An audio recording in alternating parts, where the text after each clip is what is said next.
পাখিদেরও একটা জীবন আছে, কিন্তু আমরা তো আমাদের সুবিধা ছাড়া কিছুই বুঝি না। ওদের ভালো মন্দ বোঝার তাগিদ আমাদের নেই।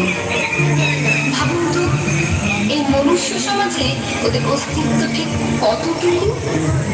ওই ধরুন, আপনার বাড়ির খাঁচায় থেকে আপনাকে আনন্দ দেওয়ার মতো।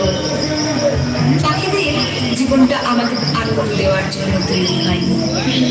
তাদেরও এই পৃথিবীতে একটা অধিকার আছে।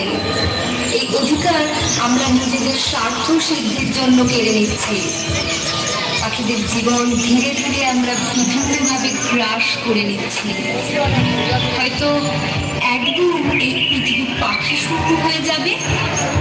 আমাদের ৪৫তম বর্ষে যুব সংঘের এবারের